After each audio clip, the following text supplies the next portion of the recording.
Hey folks, hope you're all doing well and welcome back to the channel. So it's that time of month again when we talk some music and we talk some bands, and tonight we're talking about The Tubes. Uh a band that I kind of knew about, like everyone else. I heard them on the radio in the 80s. I saw that episode of SCTV when they were doing The Fishing Musician.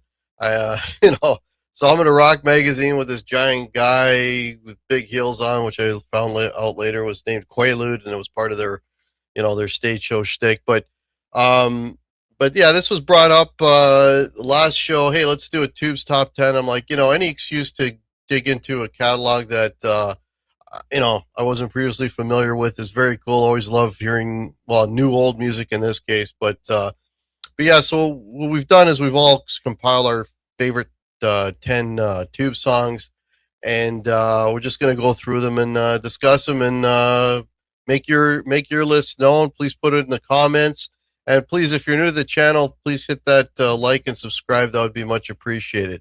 So to help me with this endeavor, we've got Mr. Martin Popoff and Grant Arthur. How are you gentlemen? The Tubes.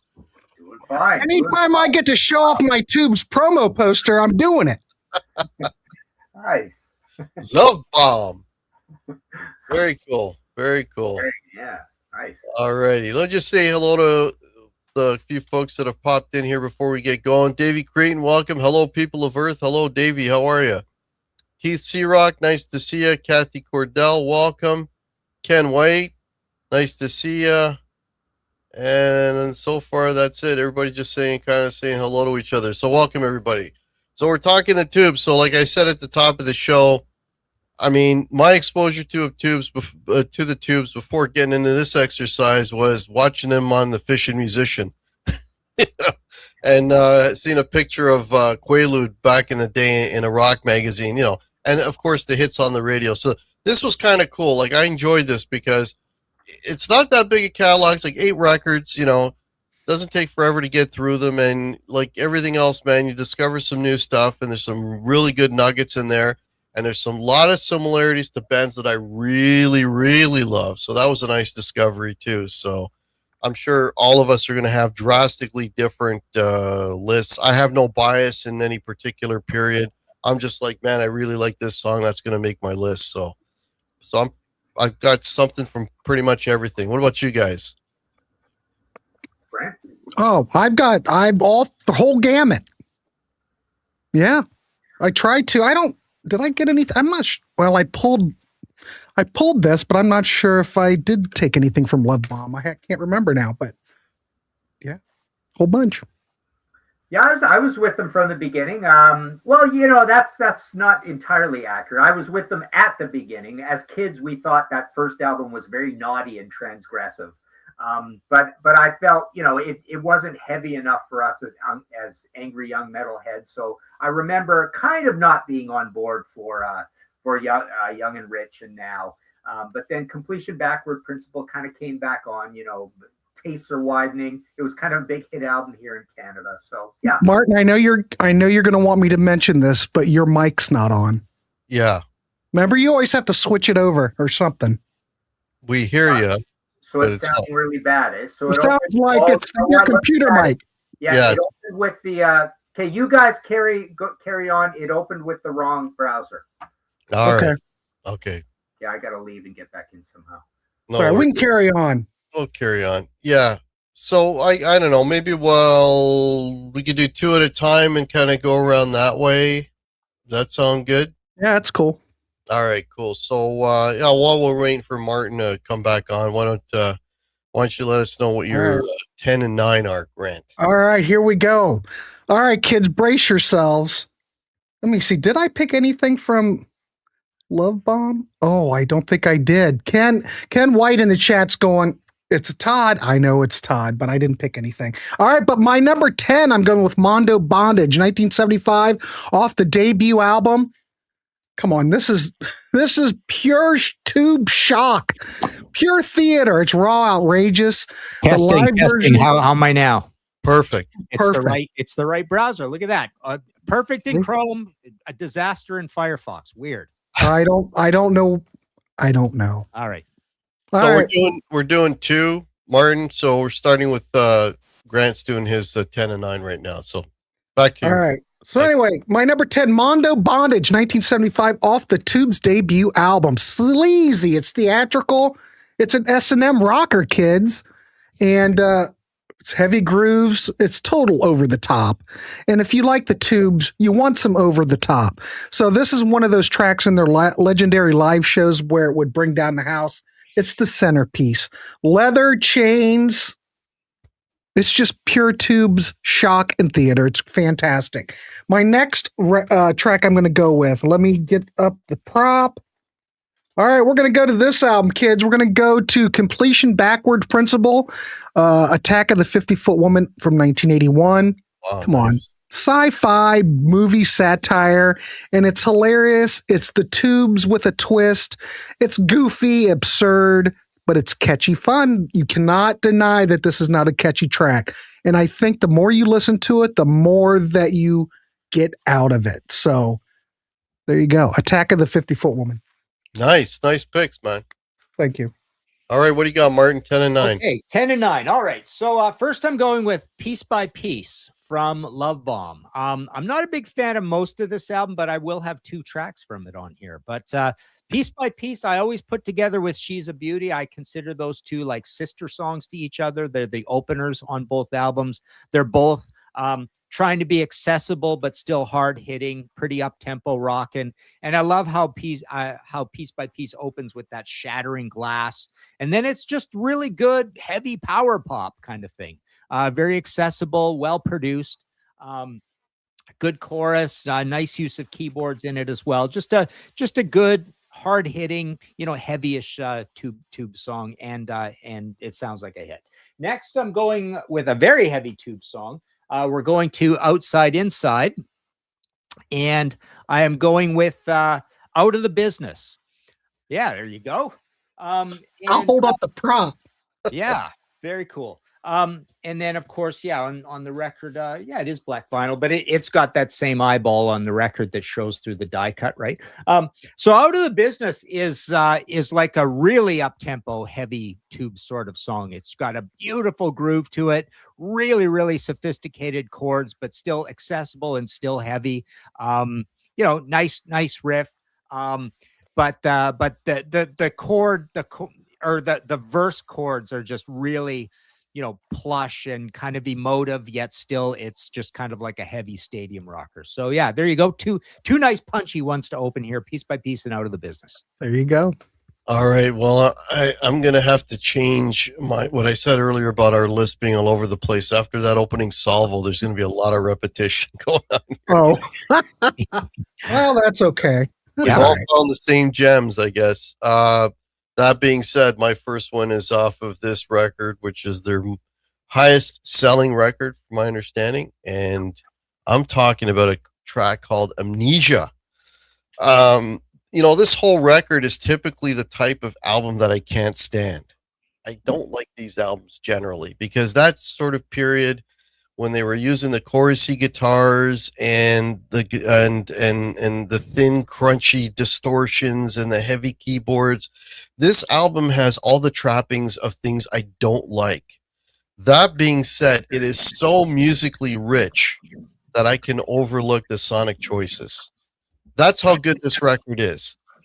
And this track is one of them. It's got a great amount of melody. It's got some great dynamics. The counterpoint between the heavy guitar and the cleaner guitar and the verses and the heavy bits. There's a really cool, and then it just all of a sudden, hey, let's do a little funk breakdown thing. Let's just throw that in. And they throw that in mid-song, and then they throw that in again at the end. Like that kind of stuff sort of takes it next level, makes it unpredictable. I love songs that give you a little bit of a surprise, little shock and awe. And this song does it, and it's just like this is top tier stuff. So, Amnesia is my number 10. Now, my number 9. This is like a last minute switch, but this one came down quite a bit. Still a great song though, and I'm going right to Tube's World Tour from Young and Rich. Yeah, Tube's World Tour, very, very Max Webster. If you're familiar with Max Webster, this could have been easily kind of come off their first couple of records. Great composition, great playing. These guys are really top notch players. Interesting arrangements. This one is a little bit involved, but just like the Max Webster stuff, it is that can get involved. It's still easily digestible. You know what I mean? It's not too much. You don't get lost in the weeds. There's still like a hook, you know, something that'll pull you in throughout the whole, no matter how many turns and, you know, angles and switches that they do throughout the song. It still keeps your interest and keeps you going on a musical ride. So, yeah, and there's a couple of songs of theirs that I picked. I mean, I love Max Webster, and there's a couple of songs that I picked because it's got that same vibe, and that's the first of them. So, Tube's World Tour from Young and Rich in 1976. There you go. All righty. I'm up. All right. What do we got? All right. Well, you're Martin or Hack, you may have to throw this album up. My number 8 is You're No Fun, 1977 from Now. So this, you don't have it? Oh, well, crap. Well, you gotta love this because this is like a genre hopping masterpiece. It's like Las Vegas lounge, funky soul, sprinkle a little bit of prog rock and some punk. You've got a D.D. Ramone count in. But I think because I like it, is just the two being not really taking themselves seriously and very playful, but you cannot deny the musicianship and the humor on this track. Absolutely perfect. It's a fantastic track. I don't think people give it enough love, but darn it, we're giving it love. Sorry, what song are you talking about, Grant? You're No Fun. Oh, okay. All right, number 7. All right, we're going to jump to Remote Control. Ladies and gentlemen, because I don't want Ken White to be upset with me, we're going to go with the Todd Rundgren produced TV is King from 1979. So this is a lot of people think that this is probably their best album. It possibly could be, but it's a cut from their TV Addiction concept album. Fee on here literally falls in love with this television on here, but it's a lot of media satire. The groove on this track's infectious, and I do think it's one of their most underrated gems. Probably the best work Todd has done with the band, in my honest opinion. Go check it out, kids. Yeah, definitely. All right, what do we got, Martin? Sweet. Okay, number 8, I've got the most famous Tube song, "White Punks on Dope." From this, and yeah, I'm the Max Webster comparison is very apt with this song. This was a naughty song. It was a heavy song. It's got a lot going on. It's funny. I've always paired it with "Earache My Eye" by Cheech and Chong. That's the way we saw it as kids. Those two songs went together. Yeah, like two peas in a pod. But yeah, very, it's shocking title, "White Punks on Dope." And it's so well played and well put together. It doesn't sound like a punk song. It's got a little doo-wop in it and everything. It's very Zappa-esque, I suppose. There's kind of the history of all rock and roll in it, but it's an epic. It's a great song. It's got a crazy, crazy ending on it. Reminds me a little bit of Edgar Winter Frankenstein at one point. So that's my number 8, and I'm sticking with this album. Grant has great taste. Mondo Bondage. Again, with that great groove to it, wah, wah, wah, wah, that's so cool. The way that there's the conversation between the chords. It's another naughty song on here, but it's just a good rocker. It's got a good thumping beat to it. Yeah, those are my 2 favorites from this album. So yeah, 8 and 7, both from the Tubes. All right, yeah, that's a hell of a debut, man. Okay, so I'm going to go back to The Well.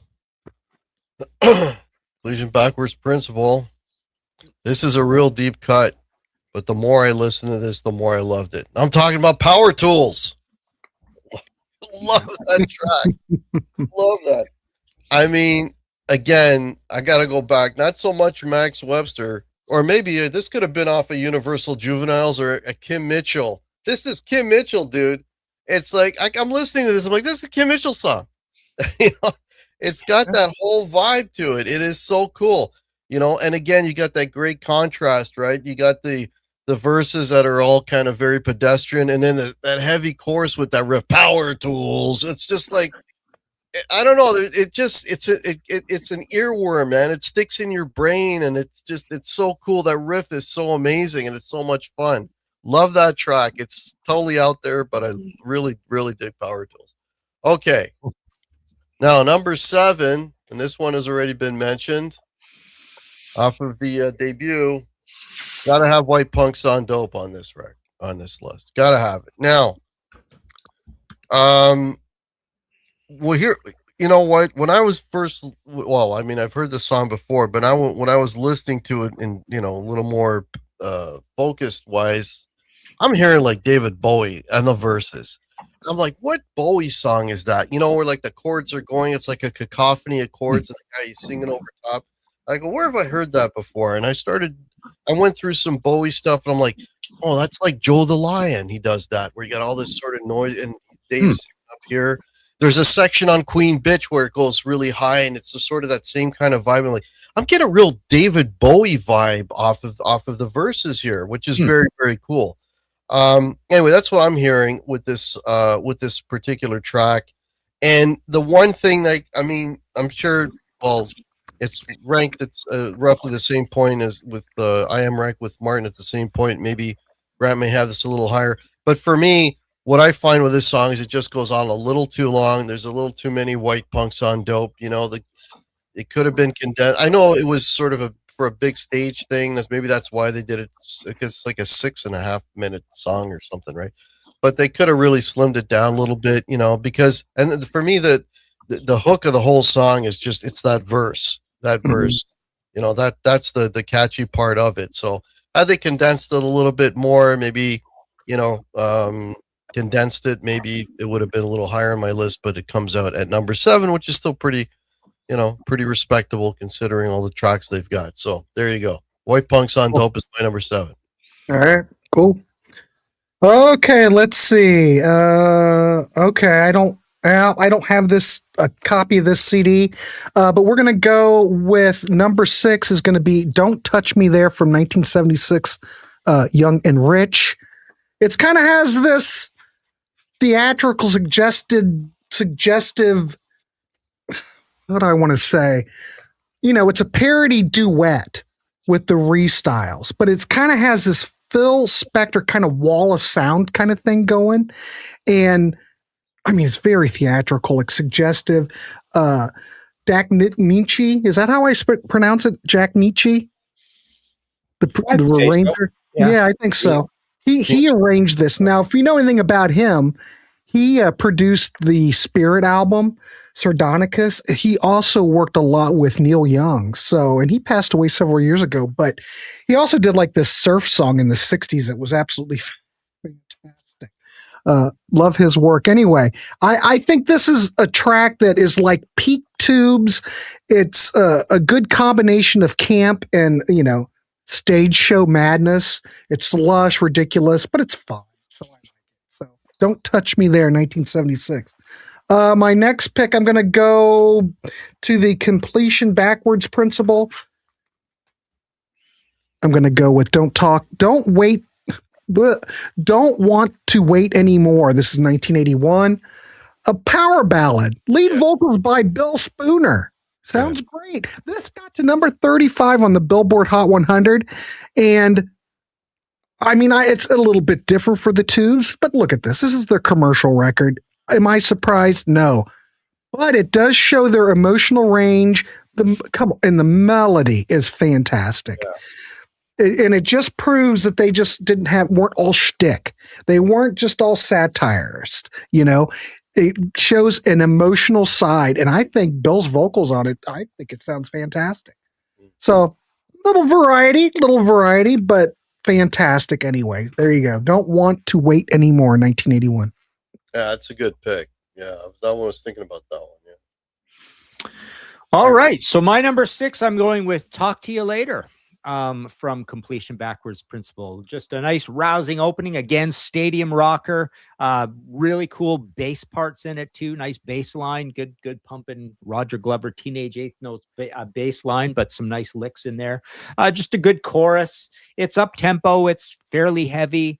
Yeah, just a good infectious track.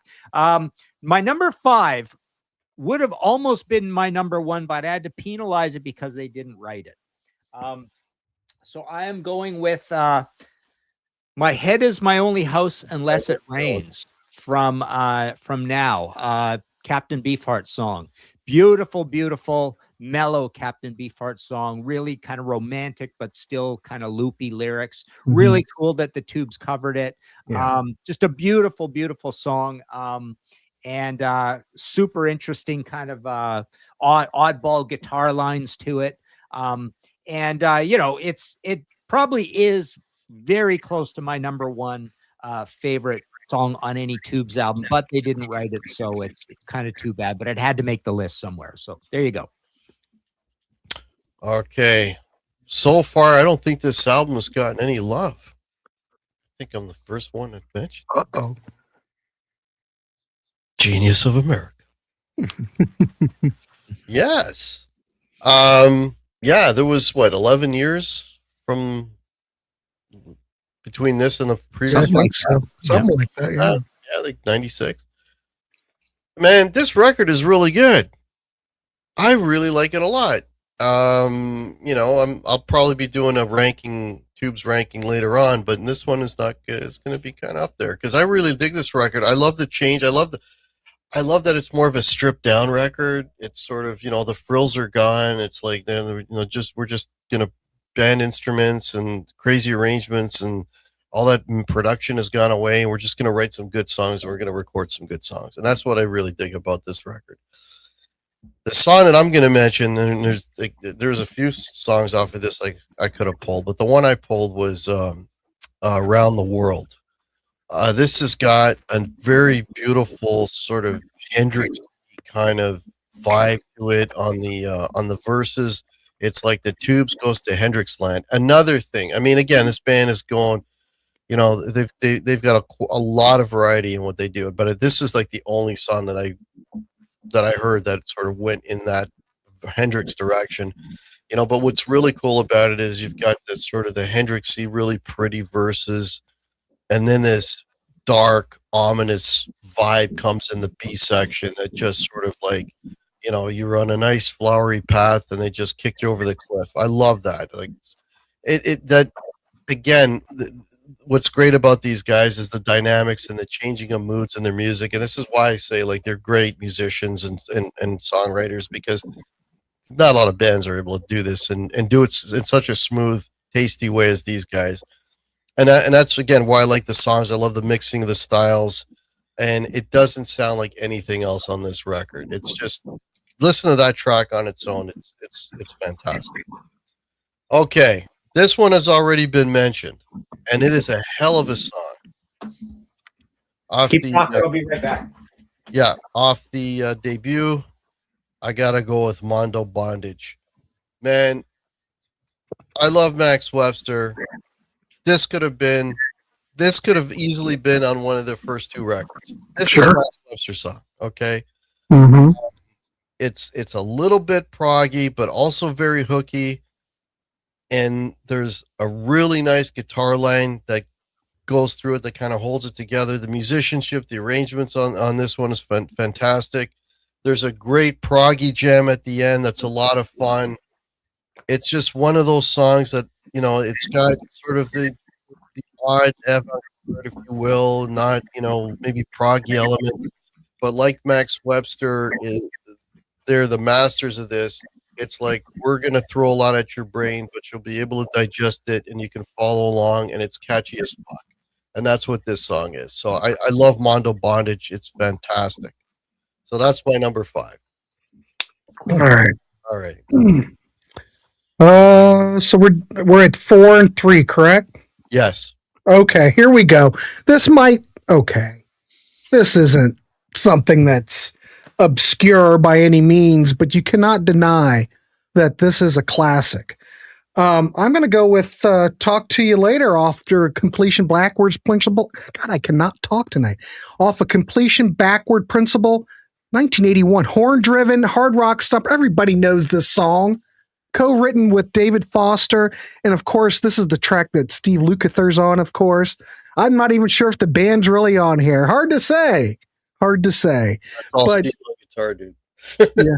But fantastic 1980s radio gold. Let's be honest, one of the best tracks of the 80s. I will say that. The riff is fantastic. The attitude is great. I mean, I never get tired of this track. I never get tired of it. So it's just, and we've talked about this before, Grant, me and you, but it's just shocking that album isn't gold in the States. I don't. It's just chock full of hits. And I just remember, I'm in Canada. I mean, we definitely, it was a much bigger album here, but I remember all those songs, seeing videos. They were all, many songs were on the radio. And I was just shocked to hear that it's not even gold in the States. I guess everybody here just bought the singles. I guess. I don't know. That album was huge here. That's crazy that it didn't do better in the US. It's nuts. Yeah. I don't know. It's still a classic. Oh, for sure. All right. We're going to go back to the debut. Number 3. What Do You Want from Life? 1975. The Tubes. Hack is giving me a positive sign. But more satire, rapid fire monologue. But this is like the ultimate Tubes mission statement. It's funny, it's biting, still relevant today. What do you want from life? 1975, the Tubes, fantastic. Fantastic. Yeah, the rap at the end. Genuine Indian custom jewelry. Gentlemen, haven't we picked darn near everything off of this record, haven't we? Yeah. Seems like it.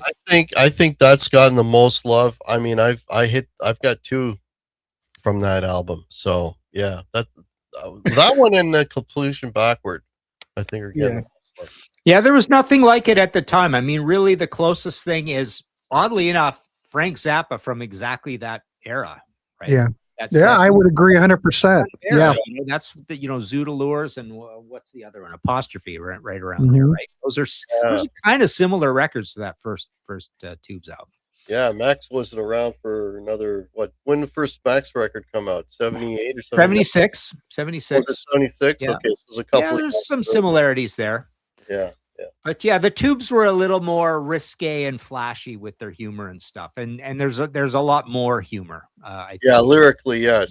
Yeah, musically though, man, they're pulling from the same sources. Yeah.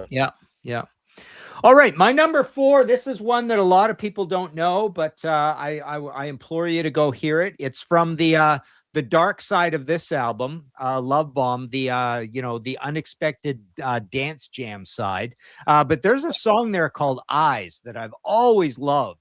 And it's kind of like a very, very funky, but yet poppy and light and airy sort of song. And I just love the bass parts in it.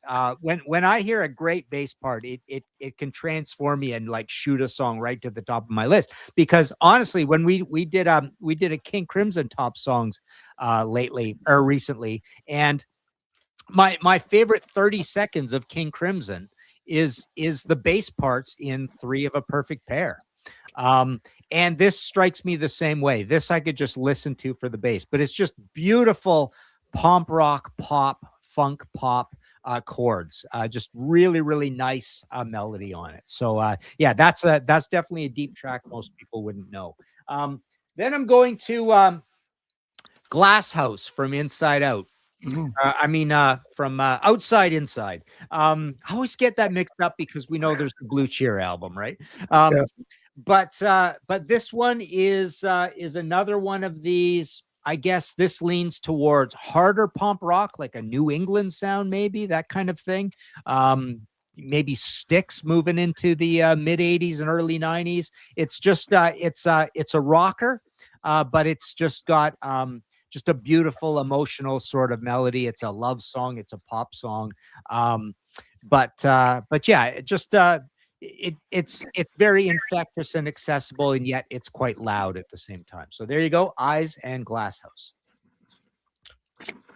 Okay, so I'm going to the well for a third time. Gotta go to this record again. My goodness. And this is a song I think all of us have mentioned at this point. Talk to you later. Yep. You know, and like I mentioned before, I should really hate this song because this has everything that I don't like, you know, about that era, right? You know, Jefferson Starship, we built this city, shoot me in the head. Okay. I hate that whole vibe, right? But it is absolute power pop perfection, this song. It's everything is a hook. It is relentless.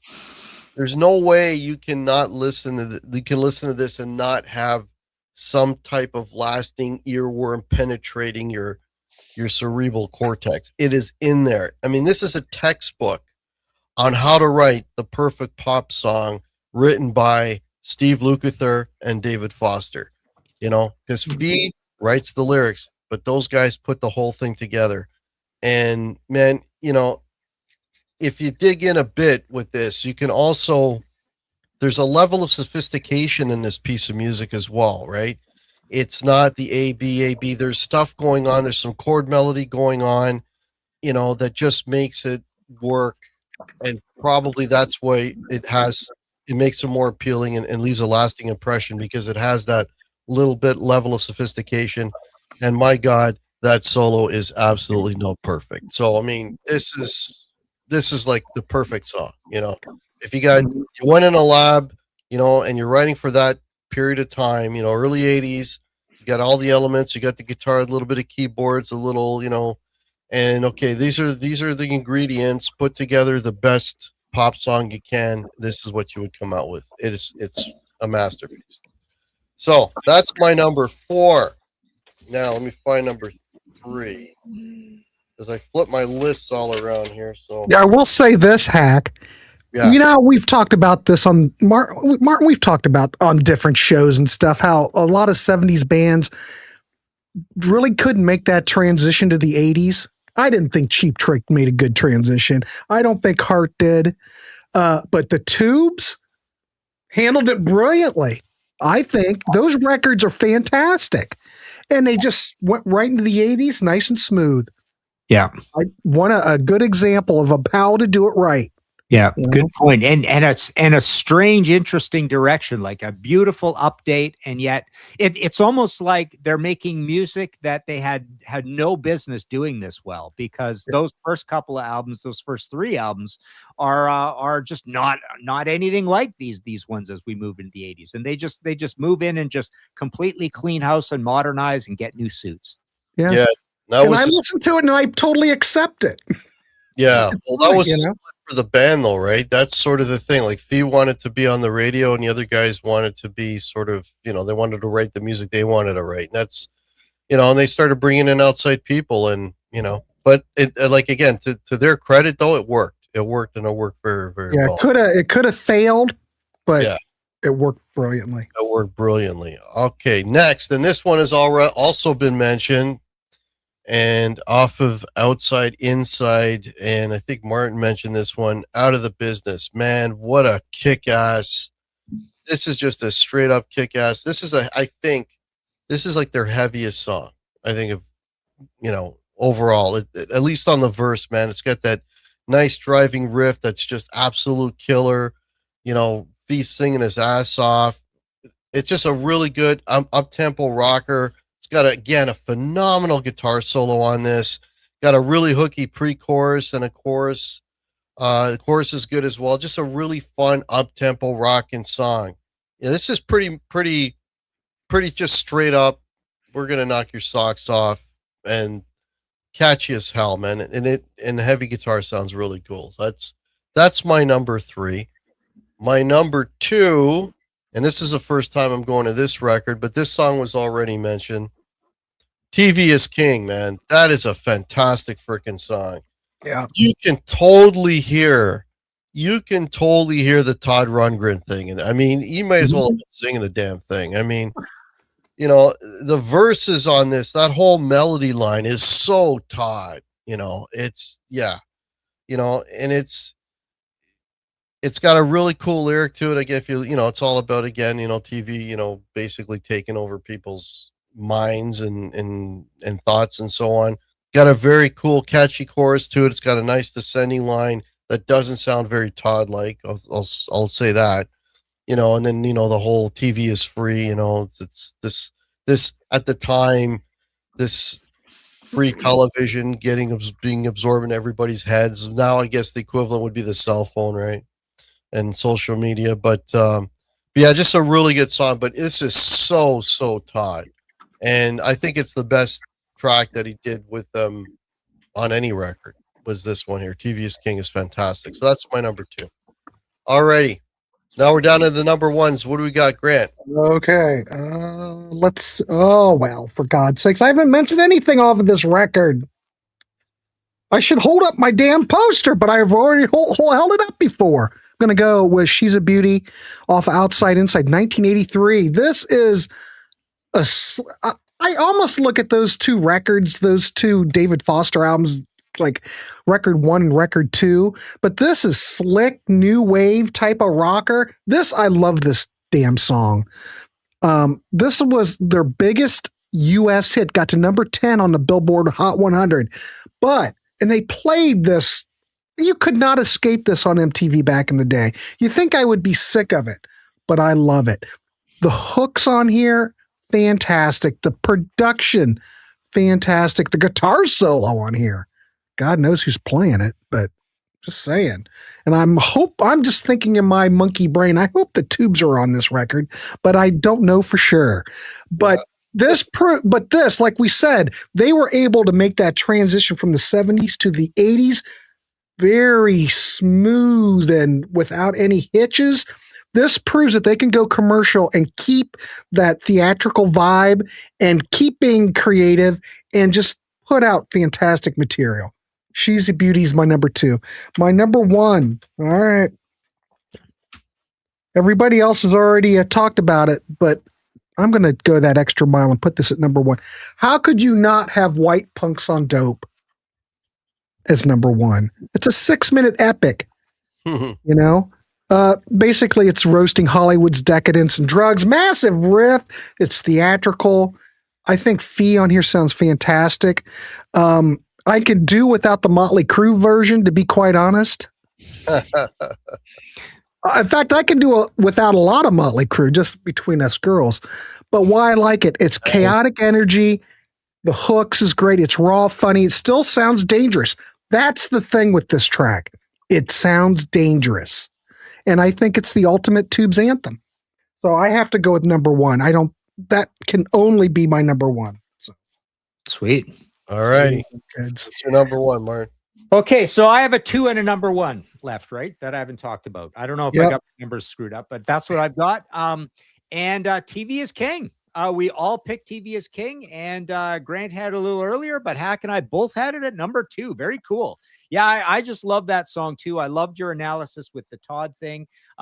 Again, another interesting bass line. It's got one of those octave jumping bass line, do do do do do do do, that kind of thing going on. It's got the Schroeder, Charlie Brown piano lick to it as well. Just a beautiful vocal melody as well, with Fee singing high. Just a really, really nice poppy. Again, I think a theme with my list is these really elegant, sophisticated, warm pop melodies that they've got. And it could be on a pop song. It could be on a slightly heavy song. This one's quite a poppy song. So that's my number 2. I almost went with Turn Me On off this album. This is close to my favorite Tubes album as well, but I didn't have a lot of songs from it, only this one.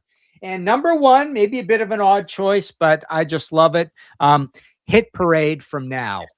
It's a ballad. It's a little countryish, maybe even. It's got this sort of nice sort of relaxed shuffle to it, but good lyrics. and a really nice kind of retro 60s doo-wop chorus to it as well. But yeah, I'm a sucker for a Tubes ballad, and they really didn't do enough of them. And two of my favorites showed up here. They didn't write one of them, but there you go. Hit Parade from Now, 1977. Fantastic. Well, I think I screwed up somehow. I might have done 3 in the last go round because I'm only got 1 song left. So Okay. You did, but I wasn't going to jump in and okay, yeah. So I did. I got confused too. back at your show. I'm just letting you go. I'm like, did I not put 10 songs on this list? Okay. So, well, my number 1, yeah, and TV is King. Okay, we're cool on that. My number 1 is off of this record, which I have not mentioned yet, but I think Martin did early on. And we're going Love Bomb. Can't get enough of Piece by Piece, dude. Nice. Wow. Holy Can't mackerel. get enough of Piece by Piece, man. That's another perfect pop song. Every part is a hook. That main riff with those 2 guitars, and there's just a little. I love angst, right? I love that, the melancholy. Yeah. And there's just a little bit of the voicing of those chords. It's got that little angst thing, and then it's got that rattly drum. Martin would know what this is. It's like that rattly drum thing. It's like it just, I don't know. It's brilliant, man. It just goes so well with that riff. It's not. If it was just straight drum beat, it wouldn't sound as cool. But it's got that extra little drum thing that happens after the hit. I don't know what that is. I think that's just a sampled glass shattering sound. Okay. Yeah. Try a Fairlight. I don't know, man. But that whole rattly thing it makes it with the angst chords. You take that away and it doesn't sound as cool, right? No. Anyway, it's got some beautiful, man. There's this beautiful guitar line that kind of links, it's like there's 2, it's hard to explain, but there's 2 verses and there's this guitar motif that they play between them. And it's just so tasty and melodic and beautiful. And it's like the lead guitar on this is amazing. The tag out at the end, man, the guy's playing his ass off. I don't know who's playing the guitar. Is Steve that doesn't really sound, he's not on. that doesn't sound like Steve to me. That sounds like I don't know who's still playing guitar in the band at that point. You guys It's are got that nice melodic solo in it too. That ding ding ding ding ding. Yeah. Did Todd play any guitar on this record? Do we know? the tag out. Does someone in the chat know? Someone knows. Ken probably knows. The melody, he basically does a take on the melody in the main solo, but then at the end, there's like some just free form ripping that just is killer. So yeah, they don't split it out on here. They just name all the names and that's it. Oh, okay. Yeah. But this is that era when Todd Rundgren was into the Fairlight. He was milking the Fairlight. So, whether you like that or not, just saying. Yeah, it doesn't really say, but I do think Todd played some guitar on this, but I mean, Bill Spooner, Roger Steve. Yeah. Digital Music System by Fairlight CMI on here. So. Oh, there you go. I mean, both Bill and Roger are candidates, I suppose. Yeah. So I'm going to say the 2 records that I think the 3 of us hit the most were Completion Backward and the debut record. Yeah. Yeah. Right? Yeah. So, and the reason I'm pointing that out is, like I was saying at the top, I'm a novice to the Tubes. I mean, outside of, again, the radio hits, this was my reason to deep dive, and I found some fantastic music. So if you're in the situation that I was in, and hey, you know what, maybe I want to give these guys a chance, maybe those 2 records would be the ones you might want to start with, right? So, but because there's some really good stuff in here, man. There's some really, really good stuff in this catalog that's worth a listen. And let's pay tribute again to one of the coolest band shots of all time. Yeah, that's what I use for my thumbnail. Yeah, that's cool. That is a fantastic photo. Yeah. I have no doubt. With 10 people in that band? How many people were in that band? 2 guitar And players. no gold records, you don't get paid very well. Big elaborate stage show. And you know the story about I think, right? You know the story about the drummer, right? He originally was going to be in Journey, and then last minute, at the 11th hour, he decided I'm going to go play for the Tubes instead. Yeah. Wow. I'm just curious, but when I'm looking at the liner notes on here, it says written and performed by the Tubes group, and it lists everybody, and Todd Rundgren's included as being in the group. Did he join the Tubes? Yeah. I don't know. Cool. I never really noticed that Todd's name is part of the band. Wow, neat. Maybe. Yeah. I mean, he had a lot to do with this record. Let's be honest. Yeah. So. Oh yeah. And All right. wasn't Fee totally against Todd producing this? Because Fee kind of stepped back on this record. He was like, he wanted David Foster on this record. So from what I recall reading, because I did try to research these guys a little bit. So after Outside Inside, they were going to do another record, and Fee really wanted the whole David Foster thing again, and the rest of the band was, no, we want to do our own thing, this and that. Fee wanted the hits. So they even came in the compromise. How about half the record I do with David Foster? You guys do whatever the hell you want on the other half. And they wouldn't agree to that. And that's sort of why they ended up back with Todd Rundgren. So that's what I read about them. So they were kind of dysfunctional at this time, I'd say. Yeah. It's amazing, right? Because Fee started as the roadie. Originally, he was the roadie, and it's, hey, can you sing? And it kind of went from there. So. And he, you know what? I should mention that guy. Like, I did not realize how great a vocalist he was, and the reason I say that is they go through a lot of different styles. In from song to song, it's not just straight up rock stuff all the time. And that guy he can always deliver the goods in any sort of genre that they mold to. He's just got one of those voices that it's very adaptable to pretty much anything. He's a phenomenal singer. I don't think he gets any credit either. I mean, who the hell knows who Fee Waybill is, right? But he's a really good singer. So yeah, I'm gonna make that point. Alrighty, so Grant, what's going on with the Warehouse? Well, after this show's over, I'm doing a hometown album show. We're looking at the hometown album from a radio station in Houston. What's tomorrow? Angie Moon will be back. We're doing a new show, Crime. God, now I can't remember the name of the damn show. It's so damn new. But Angie Moon will be back. And then this weekend we'll be doing listening parties, of course. Psychedelic Breakfast on Sunday. And then at 8 o'clock we'll be doing 1966 listening party. And then we'll be back following week doing 1973. So. And Tuesday. A lot going on. Yes. Tuesday. Bebop Deluxe. Bebop Deluxe. I will be appearing with Grant on Warehouse. On the Warehouse, we'll be talking about Bebop Deluxe, another band that you should be checking out. Really good. Yeah, I forget who's all on that. 5 albums, but some good stuff there as well. All right. What about yourself, Martin? Well, let's see. On the Contrarians, we've got myself and Alex we've got the last of our, actually, it's not the last. We've got a Thrash Big Four show that him and I did together. And then me, him, and Oliver are going to be doing a thrash from anywhere other than the US, but it's going to be mostly European thrash show.